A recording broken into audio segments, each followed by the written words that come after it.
All right.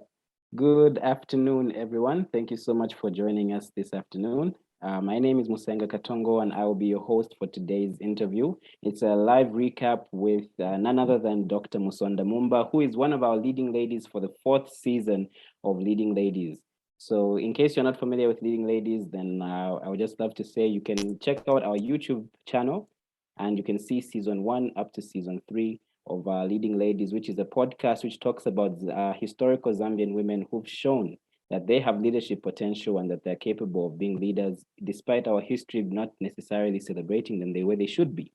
So, a few ground rules is basically that as you join us, we just need you to make sure that your mics are muted, as well as that if you have any questions, you add them to the chat. And you could also comment, and we'll be able to assist you as far as answering the as far as your participation in this particular webinar is concerned. Otherwise, without any further ado, allow me to introduce our dear guest this particular afternoon. So, good afternoon to you, Dr. Musonda Mumba. Hi, how are you? I'm great. I'm great. I'm happy to have you. It's really Thank you. good to have you here. No, And thank you so much for having me. It's such an honor. It's such an honor. Absolutely. I think maybe my first question would be, how does it feel to be a leading lady? It feels so surreal. You know what? When both Samba and Mulenga reached out to me, I mean, I've been following, from the genesis of the Women's History Museum of Zambia. I've been following it from the very beginning, and it's so surreal to kind of, we've captured the history of other women, historical women who did such incredible work. I mean, so much in awe of their curation, and then suddenly you're asked to sort of in your living memory, as it were, to be featured. I was like, oh my goodness, wow. And I just didn't know what to expect. And it's been such a beautiful surprise that has been so welcomed. And I mean, so many friends of mine even coming to me and saying, oh my God, Musonda, your CV just got read in 4 minutes, like your life history. It's like, oh, I never thought about it that way. It's been beautiful. It's been beautiful. So honored. Great, because I think everyone who had a chance to watch the particular episode of Leading Ladies would agree with me that you have an incredible story and it's really inspiring. And I think I would really just want to get started with that particular story and even just the beginning of it, where we talk about your maternal grandmother who was in apartheid South Africa and was really part of that particular struggle. And then you got to see what she was doing and then get inspired by it. So could you maybe just break down that for us? Because in the episode, it's literally just a sentence, but I'm sure there's. Yeah. No, absolutely. It's you know what, Tongo. I mean, I was very blessed. My heritage is a very interesting and beautiful heritage because both my grandmothers were these two amazing and very strong women. And my South African grandmother, I must mention, that was the first non-Zambian to be the matron of the University Teaching Hospital of Zambia. And I don't know if any Zambians even know that. And so for me as a child and seeing her in full uniform, going to work, I was always very curious, but she spoke to us in Xhosa, which was, of course, a language that I didn't hear in school. And realizing that this our heritage, our South African heritage, and her talking about, the struggle with apartheid, her training as a nurse in South Africa, and marrying my grandfather who was Zambian and coming to Zambia and just really navigating the complexity of being a foreign woman. And for me, it was phenomenal. And her just, when she comes back from work, she throws her shoes and puts on Miriam Makeba and just celebrates them and says, these are my girls. And she's dancing to their music. And I was like, wow, okay, what was this all about? I only understood that struggle when I was much older because me and my twin sister were just busy dancing to this music and getting so excited about it and not realizing that this was, you listen to Mkonto Wesi's or you listen to Pata Pata, everybody loves Pata Pata by Miriam Makeba, but you don't realize that this was a moment where women were just finding their voice and they just could only unleash their pain through music. And so it was really precious just seeing her and understanding that struggle much later in life. I see. Okay, that sounds amazing. And as far as how you excelled and how you grew up, eventually, I'm assuming that is something that you carried on growing up, to the point that even when you got into primary and secondary school, you're out there excelling in sports, excelling in education as well, and even in science. So, would you say that those were the key values that really influenced you as far as even how you approached school and various activities as a young person? Absolutely. You know, I mean, seeing both my grandmothers, my paternal grandmother, Lizzie Musonda Mumba, who I'm actually named after, was widowed young. So she was running a whole business empire in her 30s and very, very dedicated, hardworking, but also such humility and such a giver. She was an incredible giver, but also one who believed so much in education. Both my grandmothers believed so much in education and women and girls excelling. So there was, you know, there wasn't that language in our house, oh my goodness, you just have to reach a certain age and get married. That was not a language that I heard. It was always, you can be whatever you can be. And then, you know, add into that equation my own father, because my twin sister and I were his firstborn children. And my dad was always like, you know, you just go, go, go, girls. You just be anything you want to be. And he encouraged us so much. And so for me, it was all these experiences put together where I just realized, my goodness, oh, I can be anything I want to be. And I remember at one family event where I sort of just mentioned very nonchalantly that I wanted to be a doctor, and a family member saying, oh, I think she means she wants to be a nurse. I mean, remember, this is rural Zambia, right? And my father turning, no, you heard her right. That's what she wants to be, a doctor. And just his defense was beautiful. You know, his defense of me and of, you know, of us, you know, my twin sister and I, because we're sort of obviously, you know, two peas in a pod growing up together and just making sure that we go, go, go and not be afraid. And so I loved it. And I was an outdoor girl. I mean, I was a tomboy.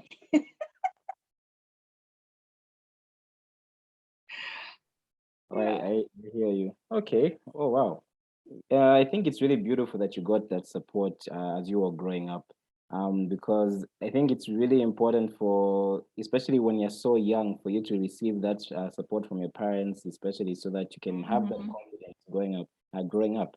And what would you say are your fondest memories when you were in primary school, in secondary school? Because that was the time now you got interested in science, and I'm sure Mhm. that was something that shaped your interests from that point going forward.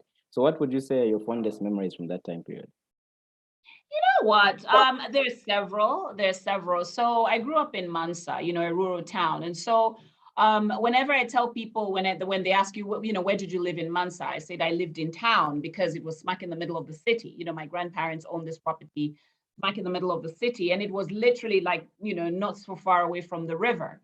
So my twin sister and I and our friends would go and swim in the Mansa River, and it was just surreal. And I grew up around these, you know, looking at the river meandering, look at the wild fruits during the rainy season, masuku, imfungo, impundu, and all these amazing fruits and vegetables and mushrooms that came during the rainy season. And mind you, my grandfather, Luka Mumba, had his businesses in a town called Samfia, which is a lake district. We never met him. Unfortunately, he died 2 years before we were born, but we always used to go and visit Samfia. And so we drive past all these wetlands and marshlands. And one season when you drive through them, they're dry. And then the other season you drive through them, they're flooded. So I was so curious. I was like, what is going on here? You know?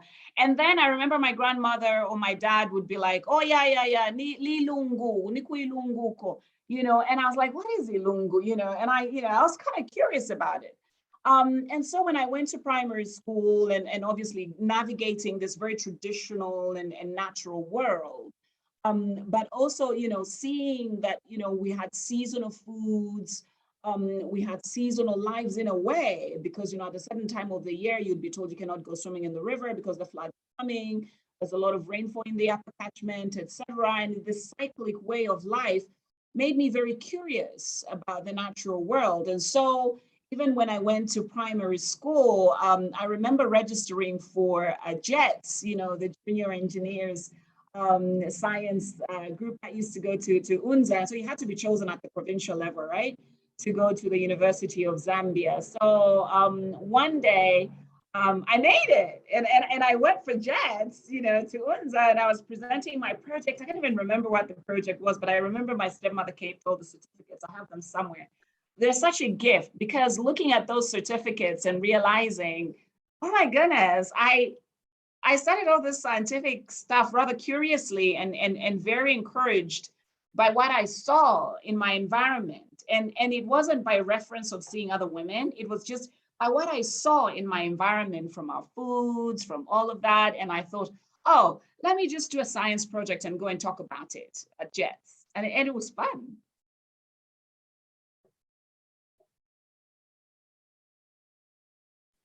I did the whole muted thing. Yes. Interesting. All right, that sounds amazing, and that's actually really great. How you had all these experiences from seeing the things around you, and then that influencing your curiosity as a young person, as far as even getting more engaged with science and even joining JETS. But then, would you say that there was any point in your, as far as what you were doing is concerned, did you feel any come against any challenges or any discouragement? Because it's one thing to be interested in science, and it's another to manage to get 85% in chemistry when, you know, you know what I mean? So would you say that there was anything that was kind of deterring you from that particular goal, or it was all just full speed ahead with regards to that particular thing? You know what? It's interesting you asked that. You know, I wasn't the classic primary school or secondary school student that was the first one in class. I wasn't. One thing I remember to this day is my consistency. In fact, I remember writing an essay that was so interesting in English literature that my English literature sage just said, oh my God, Musonda, oh, you gain B, and what is really good for you is to be a writer.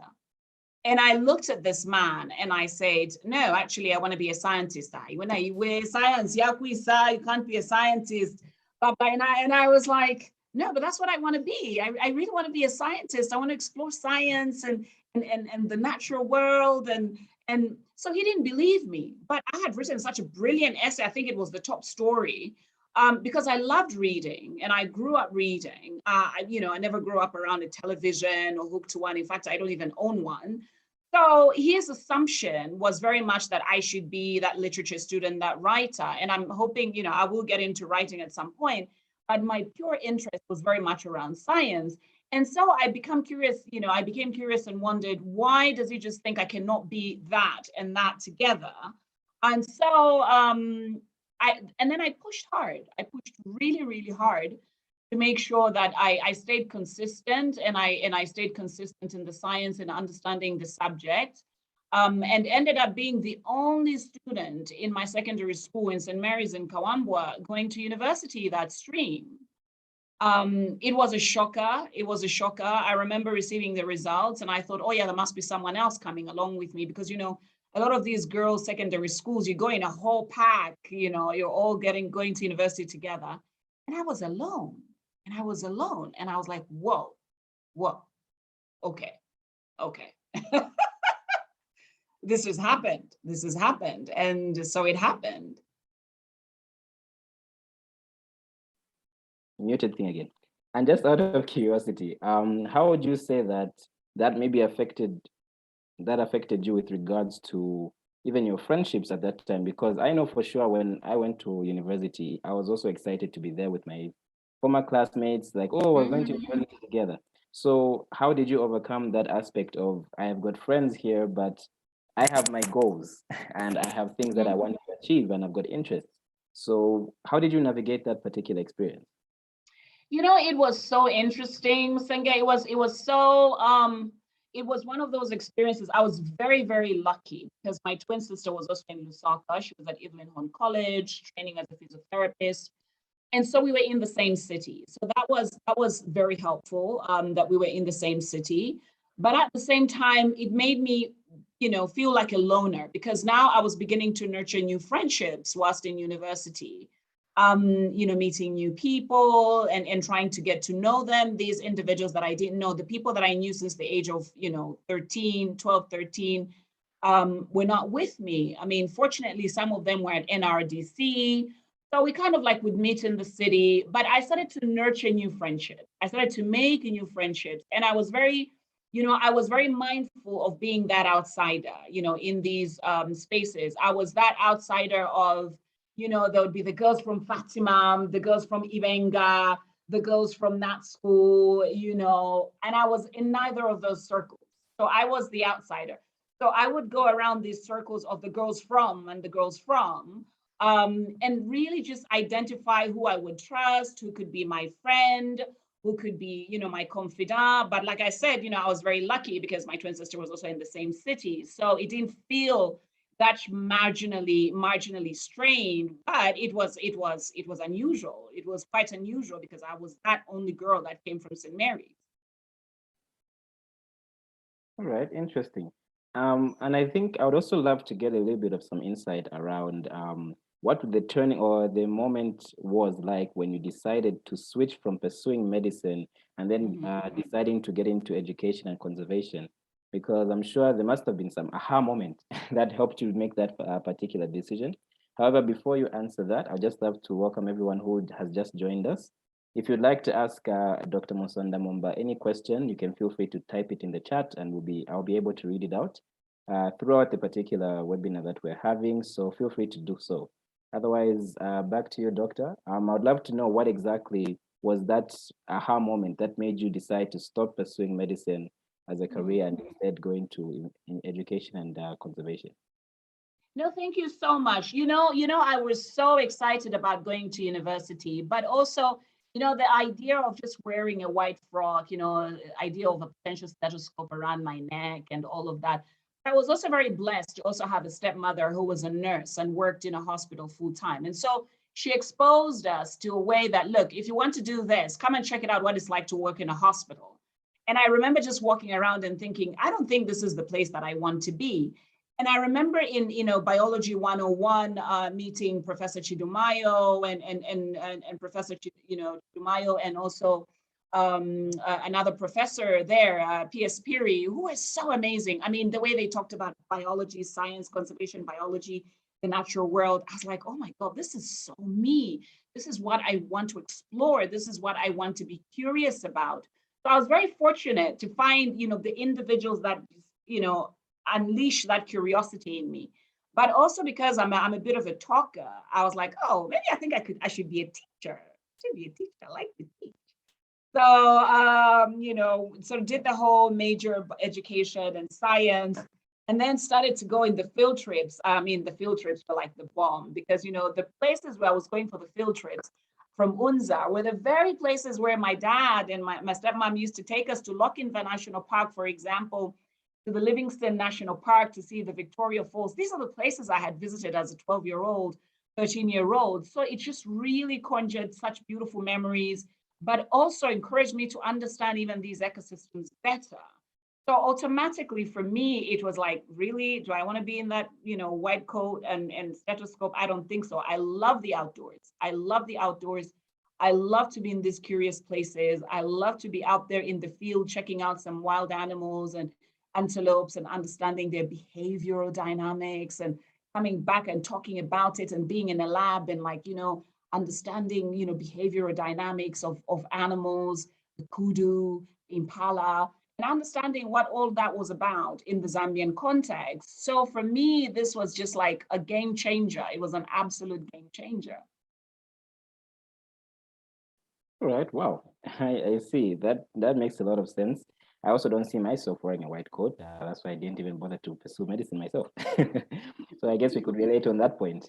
All right. So I think I'd also now love to get your insight around your first job experience, because I believe after you graduated from UNZA, you became a biologist who worked around the Kafue River, and I would love to now have an idea of what it was like being in that particular role.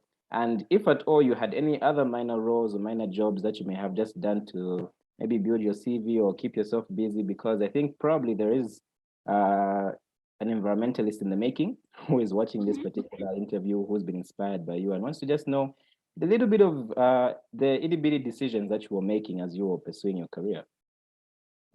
Absolutely. So, when I was just about to finish, in fact, the year I was finishing my degree at UNZA, Dr. Harry Chabwela, one of my professors encouraged me to do an internship. And first of all, I had done my teaching experience at Dominican Convent in Dola, because, you know, it's part of the University of Zambia requirement that you go for your teaching experience, which I did for a good 2 months. And then I came back.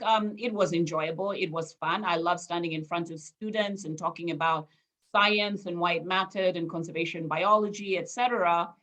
And then at the same time, Dr. Shabwela gave me a tip and basically encouraged me to do an internship at the Chimfunshi sanctuary, which is a sanctuary for chimpanzees in Chingola. And there was a couple there, an English couple that he knew, and he asked them and said, "Look, I've got a student who might be interested in working for you for a few months, or would you be able to host them and even just keep them there?" And we're like, "Oh yeah, actually we have a slot for about a month.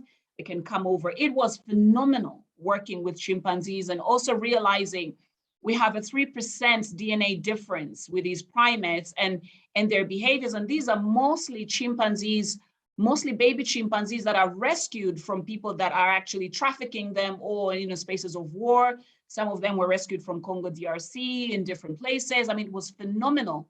And you see these baby chimps crying and holding on to you because they're traumatized by the experience.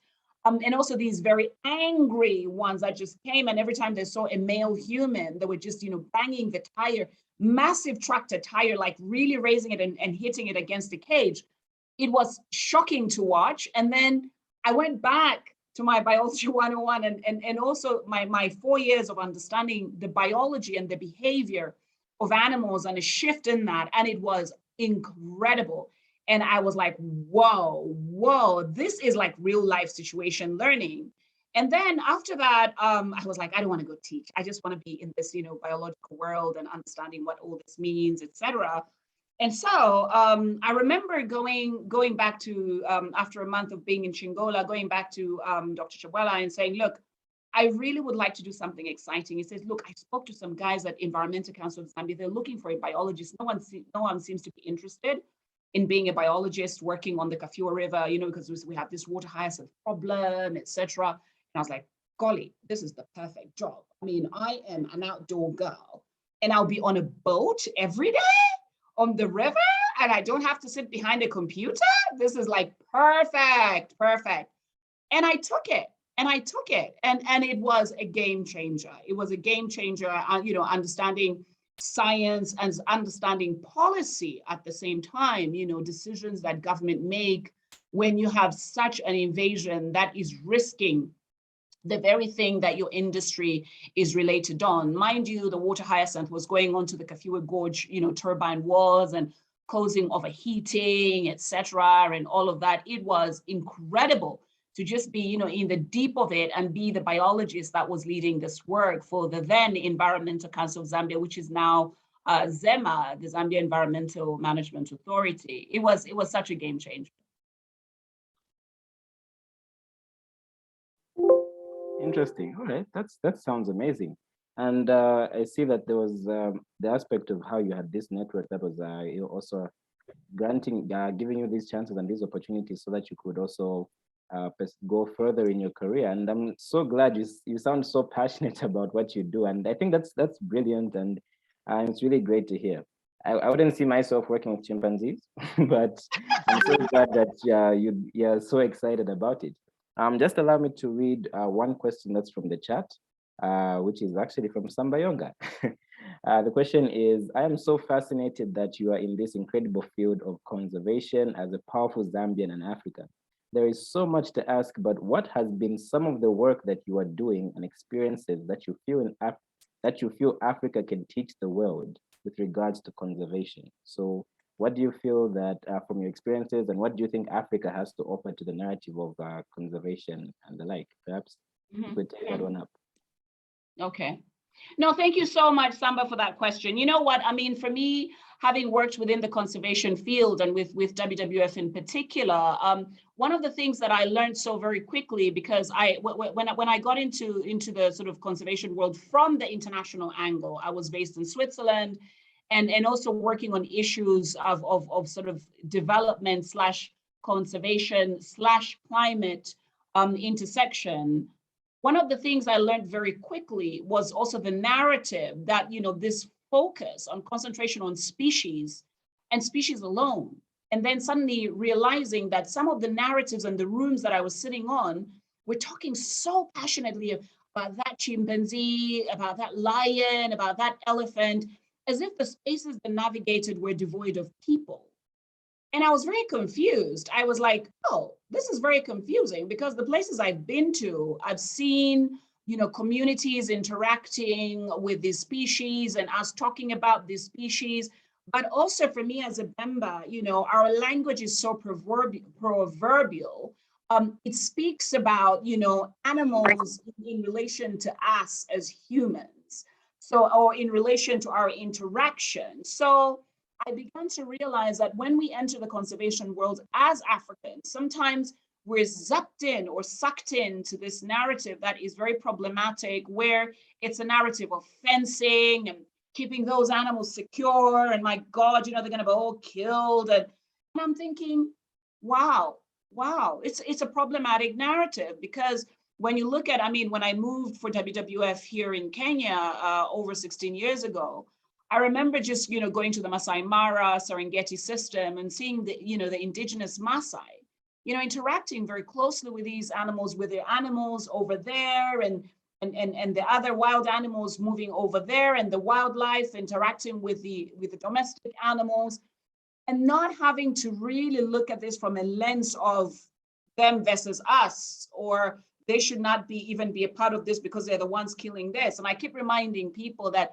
if truly and surely Africans were the ones killing all these, animals, those dangerous spaces, surely we would have wiped them all out, but we haven't. So I always champion young environmentalists to really think through the lens of what we've seen, and also how we've interacted, because a lot of the conservation narrative is a very colonial narrative, which of course is, it's just talking about, yeah, let's fence, let's protect so much. And I remember one of my girlfriends, Tasila Banda, who did a PhD on the Miombo, and she also realized when she did her PhD in Tanzania, realizing that a lot of the wild animals actually thrive outside of supposedly protected areas. And so you begin to ask the question, are we doing this right? And so this is also the lens and narrative that we need to have a conversation about, and not, demonize even the communities in close proximity to these wild animals or wildlife, as if they're the ones who are in the process of just wiping out and driving these animals to extinction. It isn't the situation at all. And would you say, just as a follow-up question to that, would you say that there is actually progress towards the changing of that narrative, or maybe that it seems like something that's currently stuck and doesn't look like there's any movement whatsoever with regards to it? I think there's a massive shift right now. Many organizations, international organizations now are actually hiring more qualified and Africans who've been in this business for a long time. For example, the Africa Wildlife Foundation, Kadu Sebunya, the Ugandan brilliant mind and brilliant human who I've interacted with on several times, and has been calling out this very narrative and saying, look, we cannot talk about these spaces without talking about engagement of youth voices, engagement of the problematic colonial narratives, and how do we decolonize some of these problematic ways of thinking. So we're seeing a shift, we're seeing a change, but also part of this shift and conversation is really around how do we show faces that look like you and I. For a long time, it was, the faces of the Jane Goodalls, like, oh my God, the woman with the chimpanzee, was an English woman. And mind you, Jane Goodall doesn't quite have, even her background is not conservation biology. And I remember being in a classroom where my daughter is just about to turn 10, and there were all these kids talking about their champions, and they did some homework around the background of the different, champions and heroes and heroines, etc. And this girl comes up in my daughter's classroom and starts to talk about Jane Goodall. And I discover, as she's done her whole research around Jane Goodall.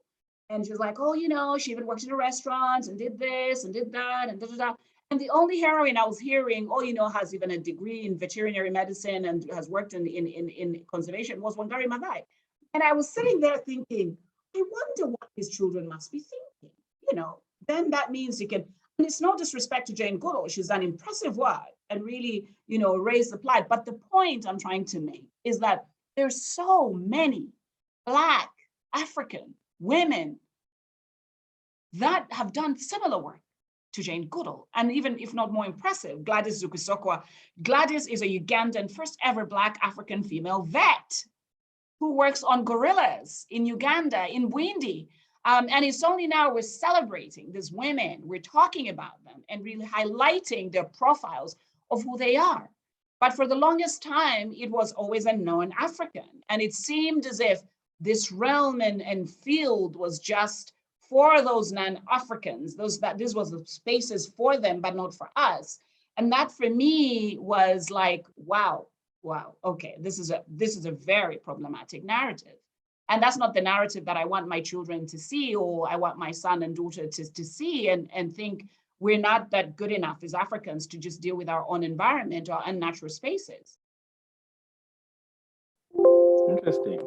And I'm assuming this particular narrative of how Africans don't seem to be capable of taking care of their own environments, it must have influenced your decision to found the network of African women environmentalists. So maybe you could walk us through that experience as far as founding that particular organization. But before that, just a reminder to everyone, feel free to also ask your questions in the chat. You can also share your comments as far as the whole discussion is concerned, and we would I would definitely read through them. So running back to that question, the narrative definitely must have influenced your decision to found this organization known as the Network of African Women Environmentalists. So could you walk us through the experience of running it, starting it, and where it is today? Sure.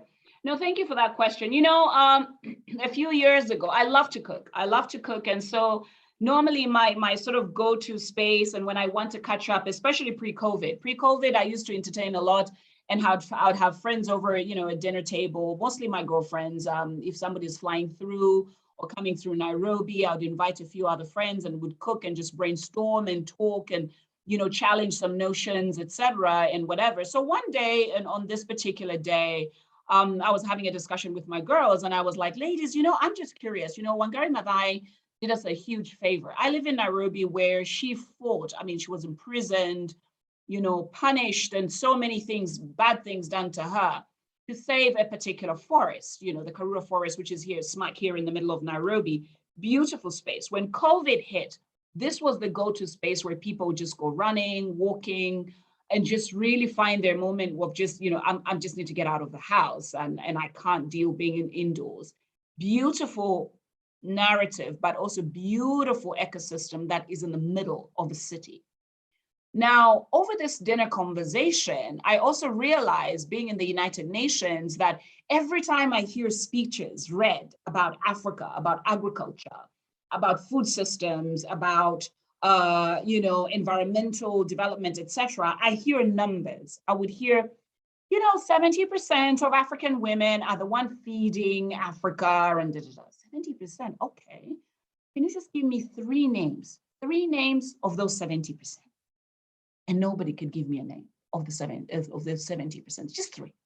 So which woman in Senegal, which woman in Cameroon, which woman in Tanzania is part of that 70% of African women growing this food, and how are they growing it, and how are they doing it? Oh yeah, women are conserving natural environments, and like the Wangaris. No, she's not. The other woman is not Wangari, but give me a name. So it bothered me. It bothered me that we were invisibilizing women so badly, that these are women, this is, your mother, Musenge, your sisters, your cousins, women that you interact with on an everyday basis, but they had no name. And I'm like, come on, we have names. And so by some really sort of, celestial / serendipity moment in March of 2019, the UN Decade on Ecosystem Restoration was passed as a UN General Assembly resolution at the United Nations level. This was a decade to look at how do we restore ecosystems on the planet and make us, or conserve even. In fact, mostly it was around conserving and then restoring where possible, where they degraded. And it was incredible. At that moment, I just had a penny drop moment. I was like, oh my God, 8th of March is International Women's Day. So we should launch the network of African women environmentalists on that day. And the sisters who I had co-authored or co-launched or co-cooked this idea over dinner came along. I had 3 sisters, Tandi Mwape, who's Zambian, she flew in from Joburg. I had, some other girlfriends, Rose Mwebaza, who's Ugandan, flew in from Copenhagen. The women came through and we had all these amazing women from across Kenya just convening, Elsie from Ghana. It was unbelievable, but also very special because we brought together a constituency of women and this was really also a space to honor Wangari Maathai. Wanjira Maathai, the daughter of the late Wangari Maathai, is one of the founding members of this network. And so we've been able to actually, showcase and bring the stories alive. And so we did for instance, we did a podcast that was talking about life in cities. For example, we featured a lady called Bettina Ngueno, who is a professor in the US, in just outside of San Francisco. And she talked about growing old in a new city. And she talked about Nairobi. How do cities change? And how do they change so dramatically that when you come back, every time you go in and out, and as you're growing older, you don't even recognize the city that you were born in. The infrastructure, the changes, and some of the degradation happening due to just the development that's happening.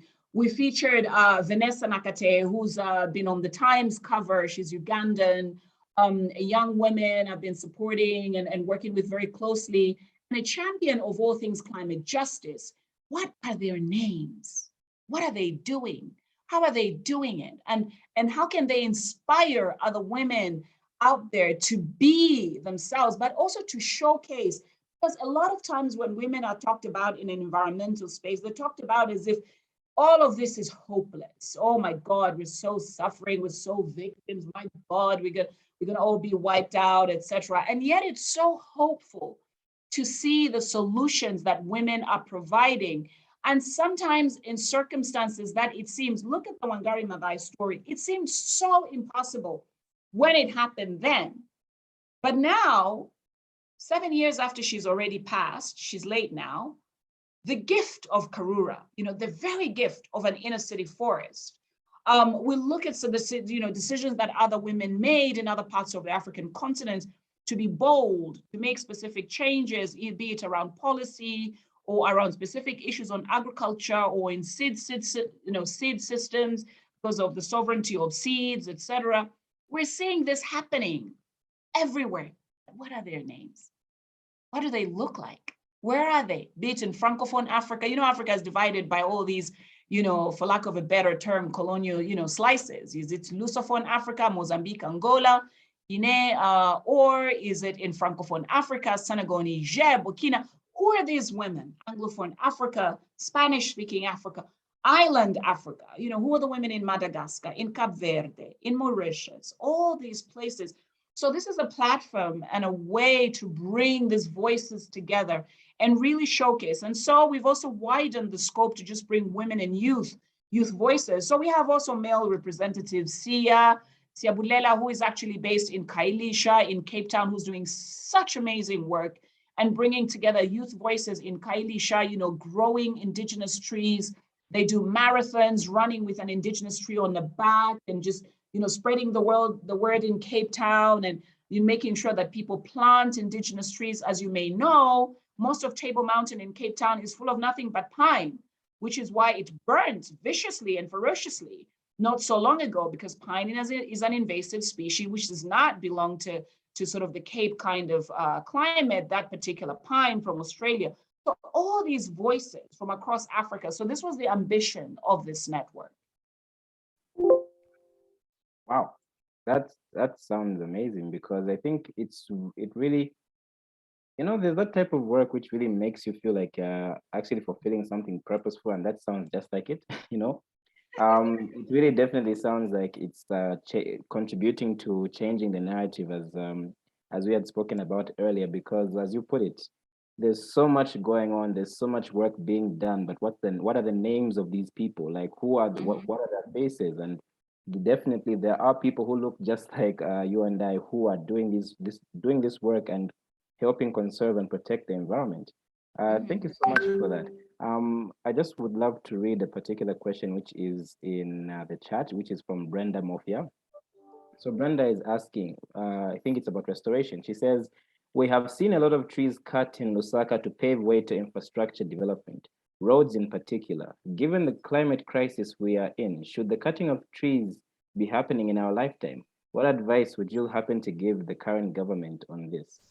Perhaps you could offer Brenda your insight on that particular question.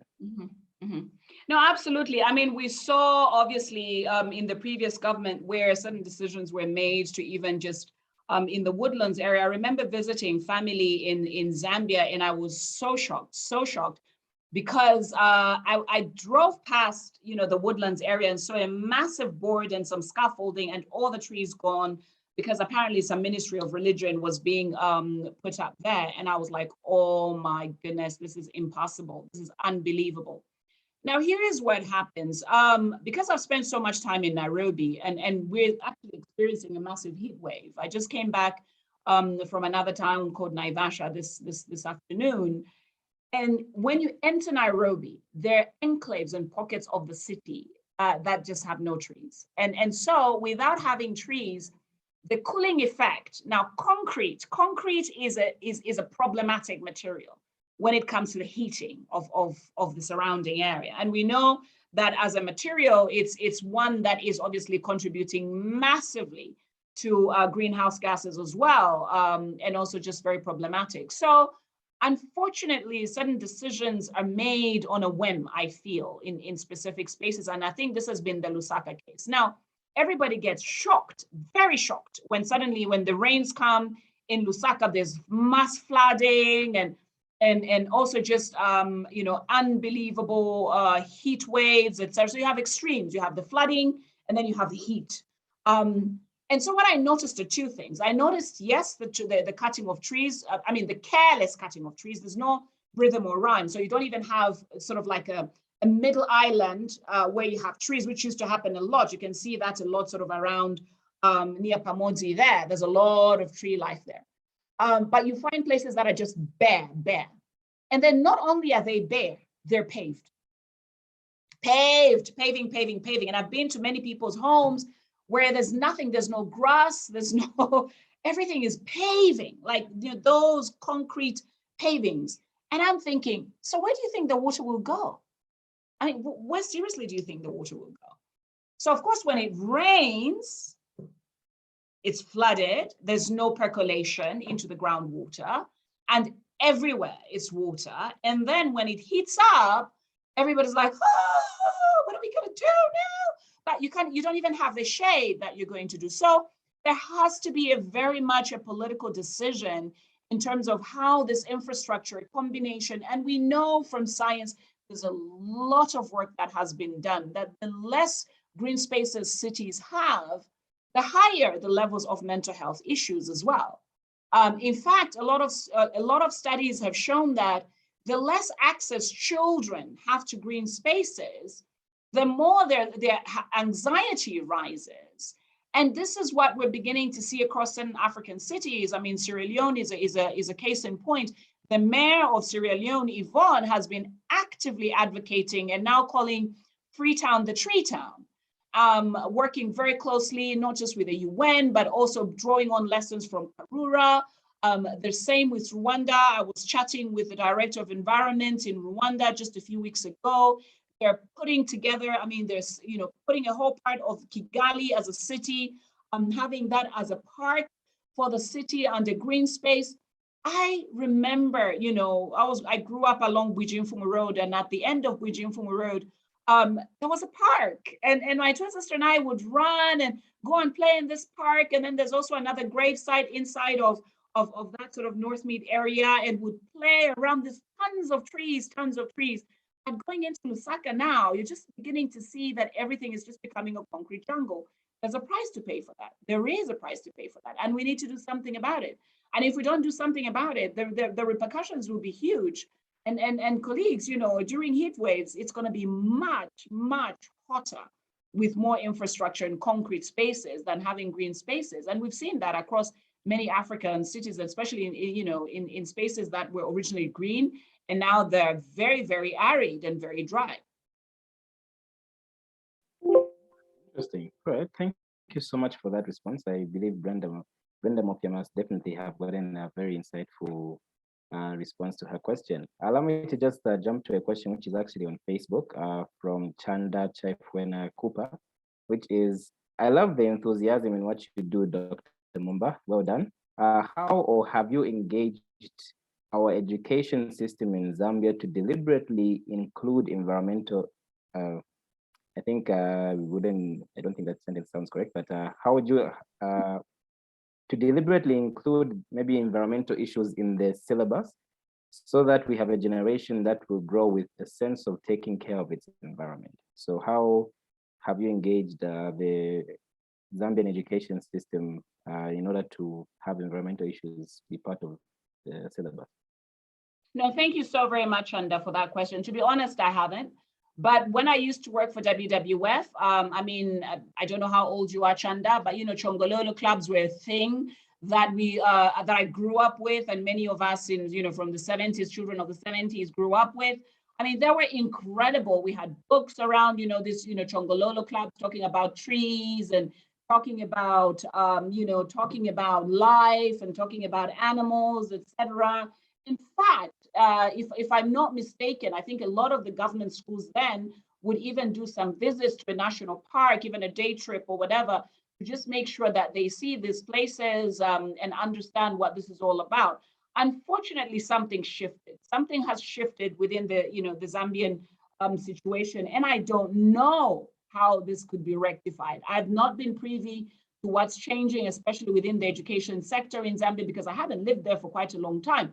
But I go into Zambia every year pretty much. And in fact, I was there just a few weeks ago. And I was having exactly that same conversation with family, with friends. And I was saying something has to be done, because if children are seeing that paving a construction space is the way to go, and that is the notion that their parents are giving them, this is a whole generation of children thinking, grass doesn't matter, or children that have never seen an insect, if they're in a city. They see a bee and they're like, oh, there's a bee, we have to kill it, and yet the bee is a pollinator. I grew up in a space where, we embrace the natural world, and how do you get people to understand that that is important and that's part of your life? So I'm really curious, and I'd be curious to hear what the educational system is advocating for, whether these Chongololo clubs even still exist. I don't know if Samba has an answer for that, or anyone for that matter. I don't know. I really, really don't know. And I'm really hoping that we can turn this ship around, or this train around, because this has to be fundamentally part of our educational system, or we're in crisis. We're going to be in crisis. Oh, I wouldn't really know if Chongololo was still around, because I think that was a primary school thing. But I do remember when I was in secondary school some years back, there was the conservation club. So perhaps maybe those things are still taking place. I wouldn't know how effective they are now, because perhaps maybe someone in the chat could even assist us with some background info on that. Mm-hmm. Otherwise, there's another question here from Sarah Banda Genchev. I hope I pronounced your name right. Where she says, great conversations, and how you have brought all the amazing women doing work together. How do we bring in the African women who have no formal education to the table? The women who do not have access to these platforms. Sorry, let me read that again. How do we bring in the African women who have no formal education to the table? The women who do not have access to these platforms on the table, the rural women. So that's one of the questions from Sarah. Perhaps you could assist us with that. No, thank you so much, Sarah. I have a very dear friend of mine, an Ethiopian girlfriend of mine, Ake, who did something so phenomenal when she used to work for ICRAF, and she's Ethiopian. And basically say, we have this notion that I suppose maybe it's all our historical legacies. We have a notion that somehow, an education, for some of us with PhDs, that, when we have the PhD, we may even be better than that other woman. And yet these women are the ones living everyday experiences in these environments, right? She designed a program for ICRAF where they gave phones, mobile phones, to women. And basically they recorded their everyday life, what they were growing, how they were growing it, the conversations they were having at the community level in their languages. It was amazing. It was phenomenal. And I think we forget that Indigenous and traditional knowledge systems actually thrive in spaces that are in all of these spaces where we came from, our ancestral dynamics, if we think about it, was meeting under a big tree. A lot of people assume that, women went to the river and then had conversations around the river. Actually, women had a lot of conversations under the tree. Let's rest. Let us, take it easy and just have a conversation. Which seeds did you try last year? Okay, I tried this seed and then this one didn't grow, but this one does very well with this and da, da, da. The exchange of experiences and the exchange of knowledge. I think we are in a moment right now where we need to be able to begin to showcase and bridge this divide of these stories in their voices and in their narratives. Even if we have to, what is the word? If you have to transpose, if it's done in Bemba, we do some script in English, etc. for somebody who doesn't understand Bemba, or if it's done in Wolof in Senegal or whatever, we have to tell the stories from the authenticity of these women. A lot of times, the assumption is, and I've seen this in the UN, we go down there and then we interview them. So what do you think about this? And this, that. And so we to some extent, we even put words in their mouth, and this is problematic. Let them tell the story. Let them tell us how they feel today and what has been their struggle. How are they going about everyday today world? And how can we learn from that knowledge?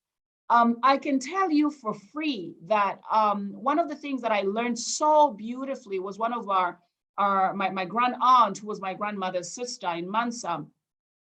And she would say funny things like, oh, I think you're going to have that porridge with impundu. I mean, impundu, I don't even know what the English word is of this fruit.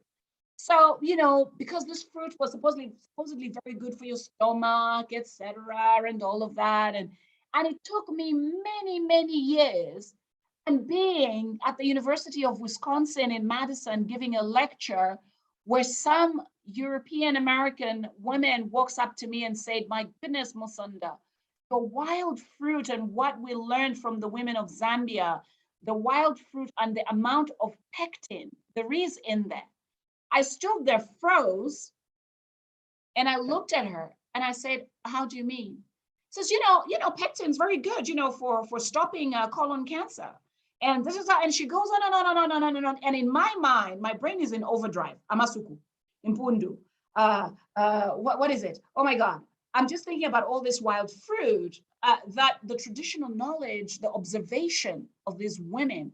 So how do we go back and begin to gather their stories? Because now it's actually showing up that, these are stories or these are scientific proofs that our food systems and the women, rural women, know a lot about. And we need to document their stories, and we need them to be the ones to be able to tell the stories. Interesting. Thank you so much for that. I do believe Sarah must be fully satisfied with that. I do hope I definitely wouldn't want to budge into your busy schedule. So could we perhaps have two more questions on the table for you to answer? All right, sure. Beautiful. So in that case, I would like, before that, allow me to just read the comments. Apparently, we've got more insight around the Chongololo Club. So Sambayonga says, Chongololo are only in private schools. Wow. In public schools, there are conservation clubs, but not as active and effective as they used to be. Then Lusungu Wilpe, I pray that I answered you. Yeah, I pronounced your name properly. I remember the Chongololo clubs in middle school. During our secondary school days, just a few years ago. We too had the Wildlife and Conservation Club, all right? She says, I teach science and biology now, and the Zambian syllabus does include a topic on the environment at each level. Oh, great. So that's Fantastic. Thank you, Lusundu. exactly. So with that said, allow me to just have the final questions for this particular webinar. And the first one is from Sambayonga, where she asked, can Indigenous knowledge play a role in addressing the climate change and conservation challenge? I am fascinated by stories we hear about our communities and how each clan had totems, and some were animals. And if your totem is a buffalo, you can't kill a buffalo, or a particular tree, you can't cut it down. Could this be useful? Mhm. No, absolutely, absolutely. You know, Indigenous knowledge systems have been helping a lot also to deal with issues of climate change adaptation. I was just talking a few minutes ago, even around food systems and also seed systems. You know, Indigenous peoples, for example, here in Kenya, in a place called Tukarna in the north, which is very close to the border with Ethiopia, we know that the women, the Turkana women, have at least 6 types of millet seeds. And they can tell from the weather and the climate that they will not plant this particular millet this time because they know the rains will be short and the heat will be intense and the maturation period of the millet would take much longer and hence the plants will die. So the knowledge systems of how they've read their natural environment has been spectacular. Unfortunately, with climate change, what we're beginning to see is that the intensity and the frequency with which the impacts are coming, excuse me, is too quick for some communities to even respond. And also I must say that there are some opportunities that climate is actually offering. I mean, I don't know if any of you has actually read an article. There was an article that came out a few months ago that basically showed that, you know, the parts of China where they're beginning to grow cocoa for chocolate. We know cocoa as in coming in from Latin America and from Ghana and all these places. So with warming of the climate, we're beginning to see these microcosms, you know, shifting. So I think this is also a moment of experimentation in some of the places. But to your question around clans, indeed, this is very much, you know, totem signs were very, you know, prominent and still remain prominent around the Bembas, for example, the Baganda in Uganda, very much connecting to the natural world. And what was also very fascinating, I was also speaking to somebody from the Luganda, the Baganda people, and she told me something that was very curious, a specific totems that did not even intermarry. And what was evident from the space of medicine, the UK School of Tropical Medicine discovered in identifying this is that actually that intermarriage avoided people that had sickle cell gene marrying someone with a sickle cell gene, but they belong to specific totem groups. How our ancestors knew is phenomenal, but it happened. And now in sort of modern times, you know, some people are like, oh, whatever, it's useless. And there's been a price to pay for thinking that is useless. So there were systems in place, you know, the systems thinking and why that mattered and why it was important to look at it from a very holistic, environmental, social, and sort of economic way, as it were. Over. Wow. And I've just learned so much just then about even the totems, as well as how even indigenous knowledge actually can apply to modern issues as far as conservation and environmental protection are concerned. Thank you so much for that insight, Dr. Mumba. So I think I would now ask the last question, which is actually from me. And that is potentially there is an upcoming environmentalist. There's someone who's still in university studying things to do with environmental protection and the like. So now you've achieved so many accolades in your career, from being part of the WWF, from being to being part of the United Nations Development Program. Basically, your CV is very long. So I'm sure there must be an environmentalist on the come up who would love to know what advice you'd give them as far as how to navigate their career direction and learn from a leading lady such as yourself so that they can apply those principles to their life and achieve similar accolades as yourself. So that would be my question in closing. No, thank you so much for that question. You know what? I think for me, one thing I can say is follow your dream and follow your dream. And if you're really an avid and interested person in the natural world, it's a curious world. It's a beautiful world, but it also has so much to learn about it and to tell about it. And then secondly, what I tell a lot of young people is go and find where the experience can be gained. You know, I was never paid for that Chimfunshi experience. I was fortunate enough I could be housed, I could be fed, and and I could work, and I just had to find transport money to get between Chingola and Lusaka. But you know, don't be afraid, because a lot of times, yes, it's about getting paid and getting some money. But if you cannot find that paid thing, if there's something that can someone who can facilitate to get that short experience, go and do it. And if it's possibly paid, even better.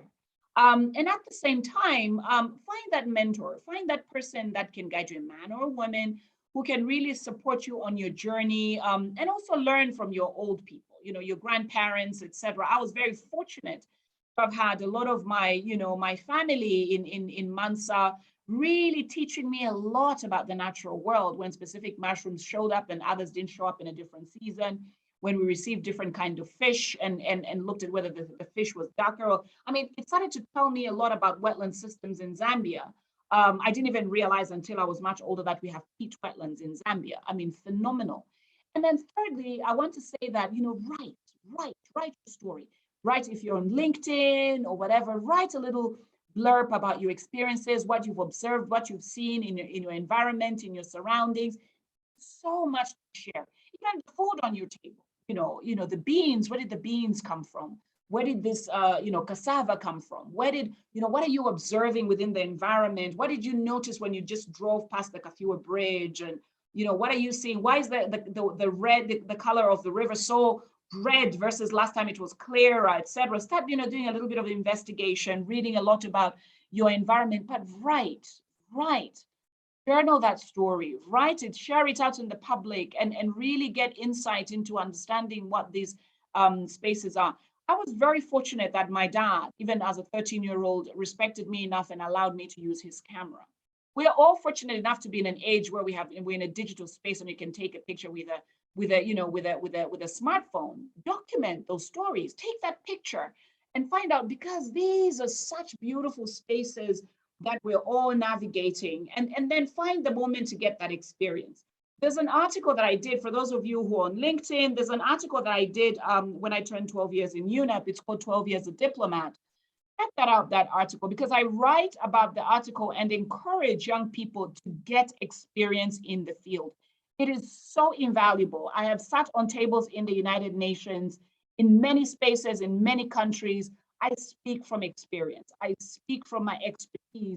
I am not speaking and bluffing and talking from, hot air. I don't know. I read about it and I saw it and, heard. No, I speak from the experience that I've gained from the work that I have done in the field. And I've been very blessed and fortunate to have had this experience. So go and get that experience if you can, because by the time you enter these, political and policy spaces, it's almost near impossible to be, a thought leader in your right when you haven't had substantive experience on the ground.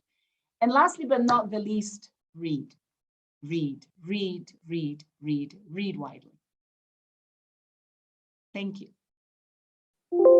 Thank you so much for that. We should be thanking you, because I think that what I would say is I really love how practical your advice is. It's not just follow your dreams and there, rather, or just believe in yourself, but rather you've given us actual practical steps for us to be able to achieve similar things that you've achieved, and also just gain and excel in the field of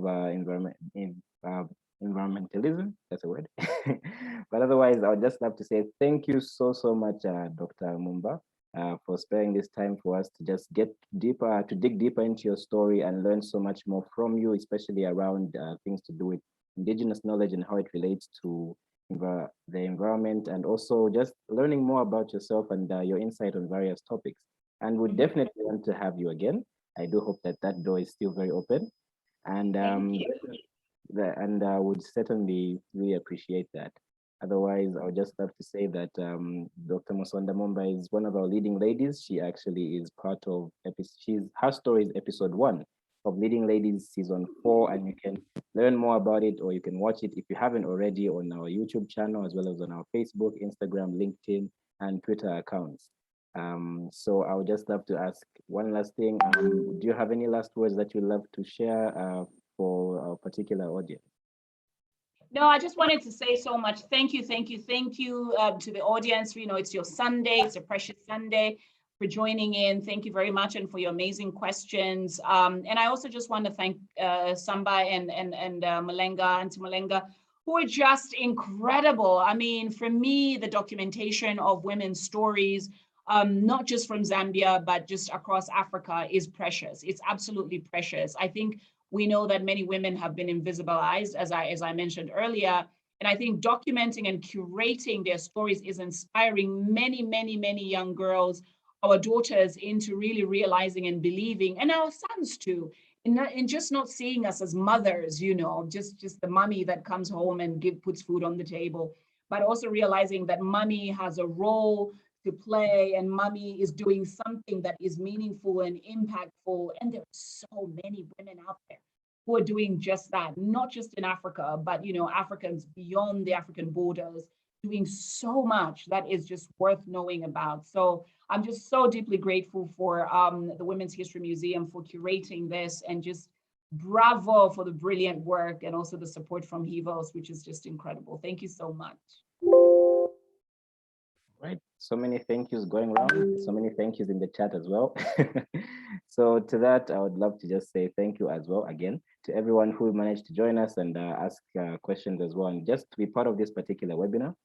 With that said, I would bring this particular interview to a close. I've been your host, Musenga Katongo, and we were interviewing Dr. Musonda Mumba, who is our leading lady of season 4, episode 1. Please do keep your eyes glued to our social media platforms, so that you'll learn more about the various leading ladies who we're going to talk about as the season progresses. Nonetheless, I would like to say thank you, Doctor, and bye-bye to everyone. Thank you so much, Musenga. Have a lovely Sunday. Great. Bye-bye. Bye, everyone.